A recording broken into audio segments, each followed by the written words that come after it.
Welcome to the WanderLearn podcast. I'm your host, France Tapon. And this episode is another Ask Me Anything episode where I have my wife, Rejoice Tapon, in the mix.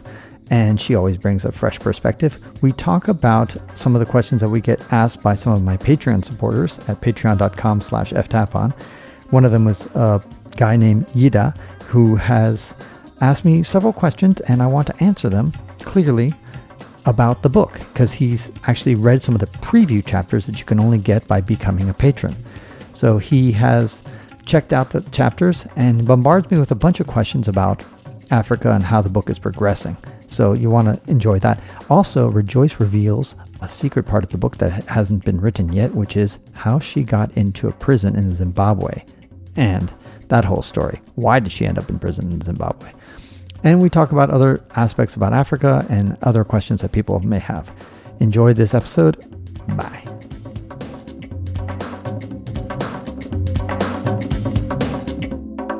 And one of them is from Yida, who says, I'm a geography and urban studies student in Vancouver, so I'm interested in everything about different countries and cities. I haven't been to Africa yet, but Lagos, Nigeria is on my list. I wonder how the Eco-Atlantic Urban Project will turn out because it looks like another Dubai. Now, Rejoice, you have lived a bit of your life actually half your life in Nigeria. But Lagos is a world away from where you were. You were in Borno State, which is the northeast corner. Now, had you ever heard of the Eco-Atlantic Project? Nope. Okay. No. So you haven't heard, zero? No, I haven't heard. And when I was in Nigeria, I was in a village anyway. So even if that Eco-Atlantic Project existed, I wouldn't have heard of it. Okay.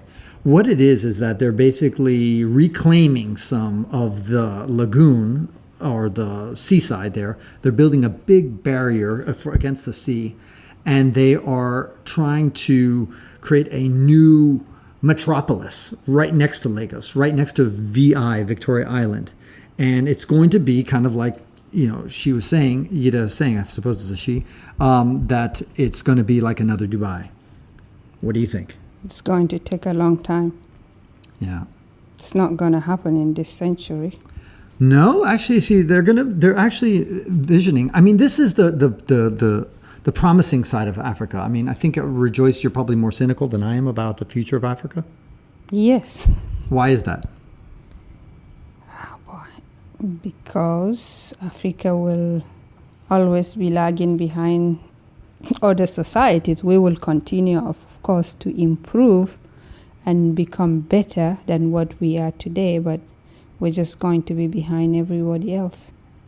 Yes, but that could still be improving. I mean, that's still a good thing. And the Lagos project is a step in the right direction, I think. The Lagos project is a very good vision, but the problem is there is going to be a lot of problems doing that because people are just corrupt all over, This is a good plan, but it's going to be hard to complete it because the Nigerian authorities will want whoever it is that is going to be planning all this thing to be paying them, even though when everything is done, it will benefit all the society. Mm-hmm. They're still going to try to get back money, corruption, give me this, give me that, before I will allow you to build a road here, before I will allow you to build a skyscraper, you have to give money. Mm-hmm. And so it's just going to take a long time to finish it because you get tired paying people money when in the end the project will benefit also them and their children. Right. So. Hey, Yida just joined us online. She's the one I think it's a she. I think Yida is a she. And she says, hello, Francis. I just started reading the chapters from your book and sent you an email. In fact, I did get that email. Yida, I will respond to some of the questions right here. One of the things that Yida also said is, have you considered making an audiobook for Audible if it is too long to be a single book?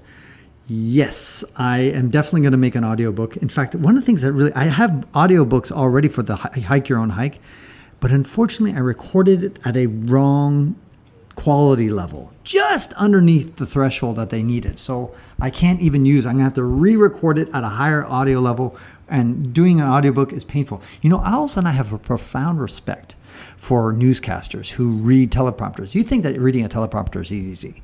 Well, when I read my audiobook, I realize how difficult this is. It is really incredibly hard. You have to it's so easy to make an error every 5-10 sentences. And that's a lot of errors. And so hats off.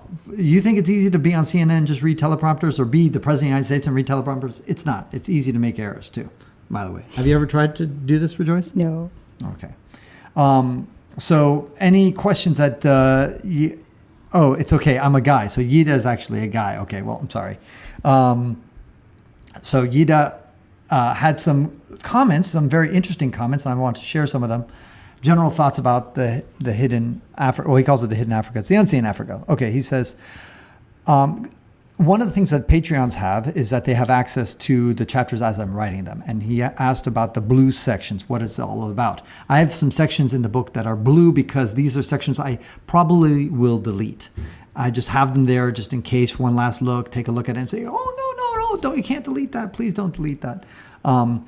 And so he says, Yida says, I personally look forward to reading about Nigeria, the two Congos, and Zimbabwe, as you were probably there during the last period of the Mugabe regime. And you're absolutely right. I was there during his penultimate year. You didn't get to go to Zimbabwe. I was in prison in Zimbabwe. Right. So I meant that you didn't get the tour of Zimbabwe. You got the tour of the prison. Yeah, I got the tour of the prison in Zimbabwe. So, and I also ate at a restaurant in the Harare before I went to. Anyway, it doesn't. I was in Zimbabwe during Mugabe. So that's So let's tease the audience a little bit by this: why you were in prison in Zimbabwe. Oh God! Come on. Well, thousands of people are listening. I was following Francis. What an idiot. Yeah. I left my warm, comfy bed and took a journey to join Francis in South Africa. But it started, I wanted to go legally to South Africa. I applied for visa. The first time they rejected, and I asked why. I couldn't meet the ambassador because I'm not important enough to meet the ambassador. So I didn't get an explanation, and they took my money. That pissed me off. And then I applied for a transit visa to go to, what's the name of that small island in South Africa where we're supposed to meet? Lesotho. But the problem with going to Lesotho is I will need to change planes. And South Africa made the transit like a domestic. So I have to check through immigration of South Africa before I can change planes. And South Africa refused me a transit visa. I asked, why? I need to know, what am I doing wrong? Did I not bring a paper or something? I didn't get an answer. So I said, okay, fuck it. I still will go to South Africa. I did twice to go legally. You refused. I'm going to go illegally. I took a bus from Cameroon, went to Congo, and then the first Congo, I don't know if it's the Republic of Congo. From there, I took a canoe cross into the DRC. It's not a canoe. You took a boat. Yeah, a boat. Okay, a boat into the DRC. Spend some days in DRC. From Brazzaville to Kinshasa. Yeah, from Brazzaville to Kinshasa. And from there... The two closest capitals in the world. Yeah. They are. Yeah. And from there, I took a plane from Kinshasa to... I don't remember the name of the town. Lumumbashi, yeah, is the bordering town with Congo. It's not border, but it's kind of close to border. Okay, well, right. You say it. That's it. So, and then from there, you took a bus that was going, you paid off a fixer. Going to Zambia, then Zimbabwe, then to South Africa. Right. Yeah, I had to pay bribe money for somebody to sneak me into South Africa. I paid the driver, and so but I got caught at the border. That's right. She got caught at the border, like literally a few meters away, a few steps away from the South African border. Had she just crossed that threshold, she would have been somewhat free. Anyway, and instead she went to prison, and then I'll recount that whole story in the book. So hang on for that. Okay, so speaking about the book, one of the things that he says, are you going to add lessons we can learn and take away points from any of the countries? Yes and no. Like, if you had read The Hidden Europe, you'll see at the end of every chapter, which is based on a country, I put takeaways or lessons learned from Slovakia, from Lithuania, from Latvia, from Russia, whatever. And each country has it. Because Africa has 54 countries, and I didn't want to make the lessons too trite, I wanted to make sure that there was some meaning behind it. I didn't just want to signal out such lessons as I did with the Hidden Europe. So for the Unseen Africa, there will be lessons, takeaways, things that I think that some African countries or regions do, or the whole continent does better than we do in the United States, and things that we can learn from them. And so, and also just general takeaway points, things that may not be good, they might be bad, or they might be neutral. They're just things to know about the continent. What comes to mind, Rejoice, for you? Things that, some big takeaways from your 31 countries that you visited. Oh boy. Well, think about it. Yeah, I'll think about it. Okay, so one of the comments that Yida said about my initial chapters, my preliminary draft chapters, he said some of the chapters felt short, and I would have liked more detail, but I understand the space constraint. Thank you for understanding the space constraints. I would love to write a lot more about each country. There's a lot more I can say, but already now my agent is telling me my book is too fucking long. It's going to be 1,000 pages if I don't cut it. And so in order to make it digestible, nobody's going to want to publish a book that is even 600 pages long. It's going to be very hard sell. Because why don't they? Because it costs a lot of money to do that, and also because it is very hard to sell. And most people don't want to buy and read a book that big. So everybody likes a book that's around 300, 400 pages, around that page, or 250. To do that, with 54 African countries, you're talking about 5 pages per country, which is not that much. So I have to really be succinct and unfortunately leave a lot of things out, unfortunately, or completely change the format of the book and just say, okay, I'm only going to talk about 5 of the 54 countries, which is also kind of too bad. He says that, for example, there wasn't any discussion on Ghana being Africa's first independent country in 1957, followed by an introduction of the Kwame Nkrumah and his legacy. Okay. Now, in Ghana, did I even write the chapter on Ghana? Yes, I guess I did. Yeah, it's so far away that I hadn't written about it. That's a good point. It is important that it is Africa's, certainly sub-Sahara Africa, first independent country. I think I could be wrong about this, but I think Libya might have been independent before Ghana. I'm not sure about that. But you're right. That is a very significant point, and I'm surprised I left it out, but I'll double check that if I did indeed leave out that significant fact out about Ghana. Now, he also says there are lots of good information from your conversations with locals and professional correspondences. Did you audio record any of the interviews and transcribe everything, or were they mostly paraphrasing from memory? Many research papers and academic books transcribes everything, but that is also due to the requirement by ethics department, which is different for your book project. Once again, a very sensitive and astute comment by Yida that I don't have the same bar and metric that many academic papers have. You don't have to transcribe and record everything. However, I did do a lot of interviews, of video interviews, and so I was able to capture the exact quote in the video. So there's that. But you're right, a lot of things were just casual conversations. I'm on the street. I'm not going to pull out a microphone in the middle of a conversation. And here's the thing.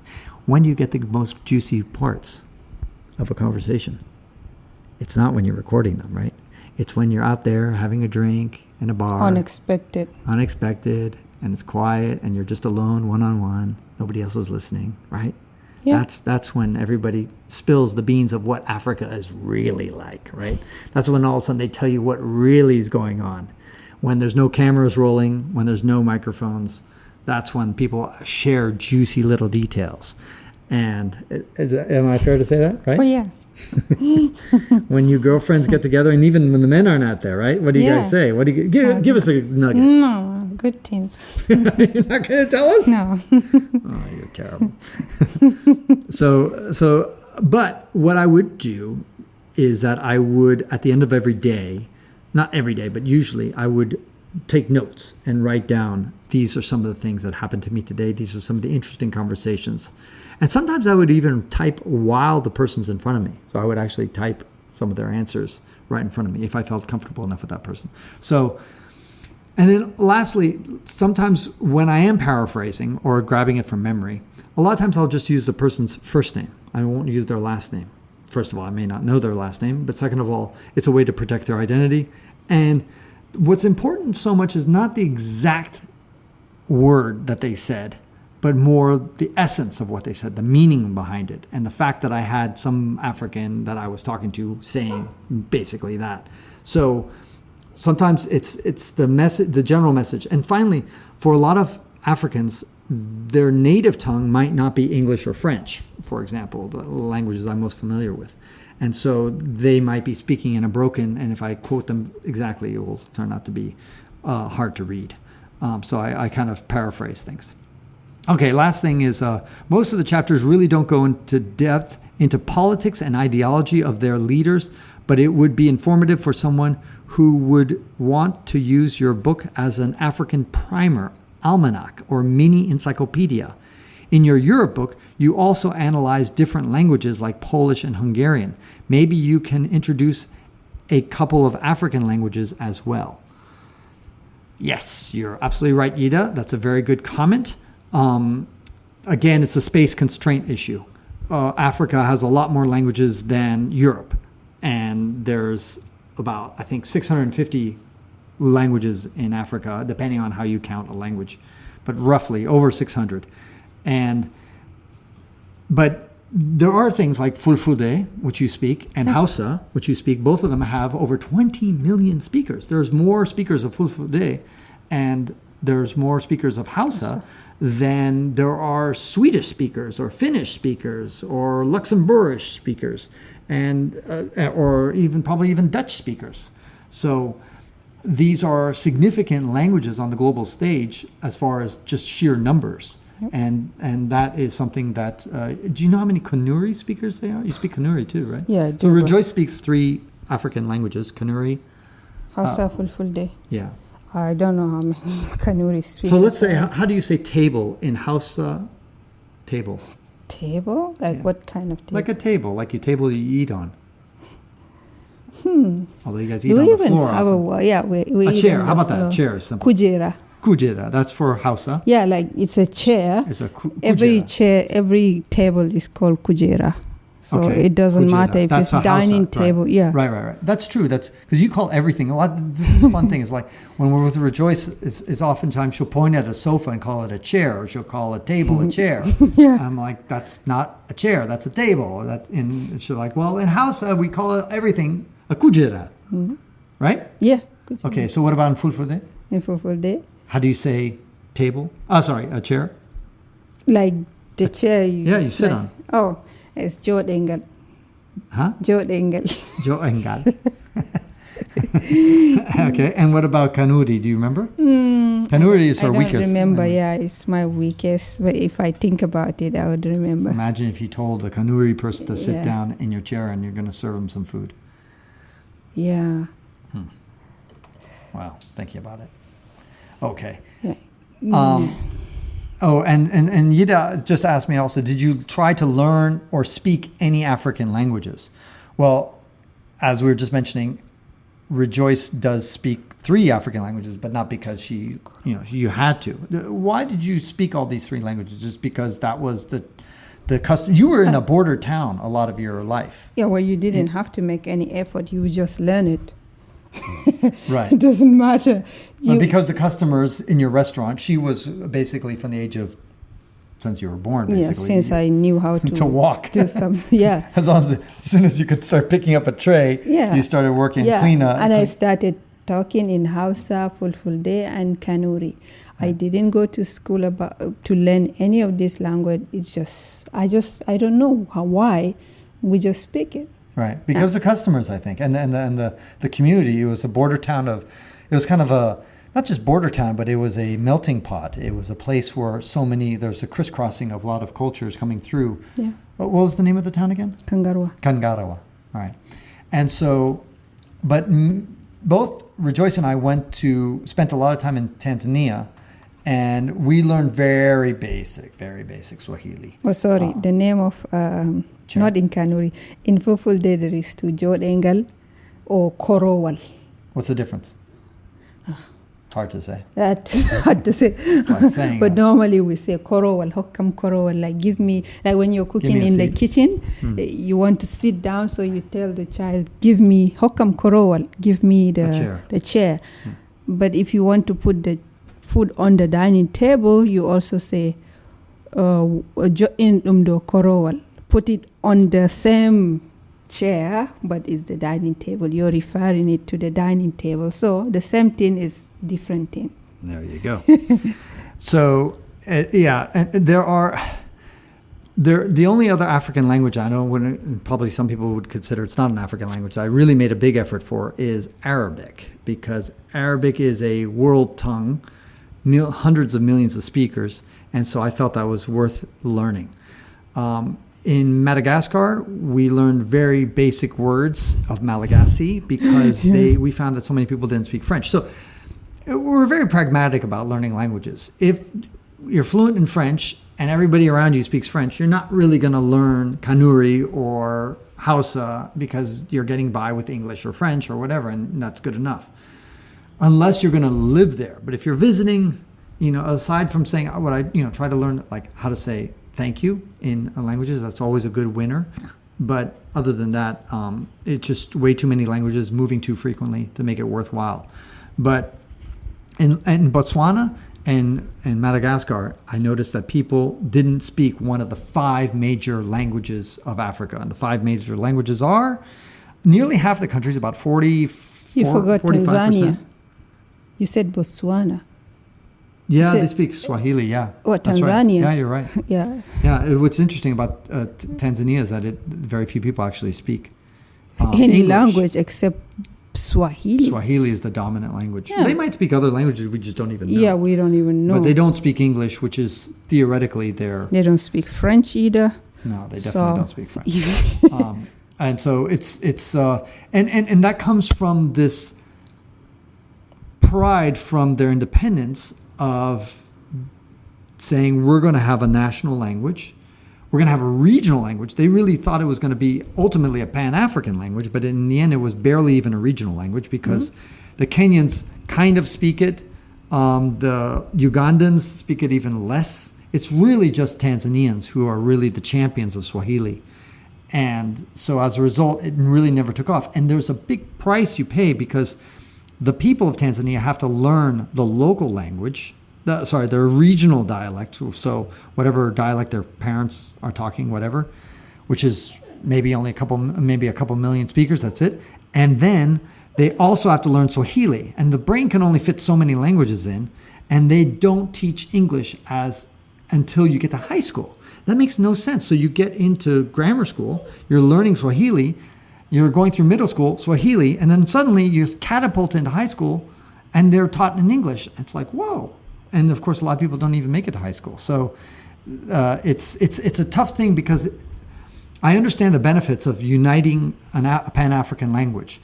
But when you sacrifice your globalized access, your globalization access, by not teaching people English or French for that matter, then you're kind of penalizing your people by not giving them a competitive edge. Because why? If you look at all the NGOs, all the companies, when they want to go to East Africa, they would much rather set up where?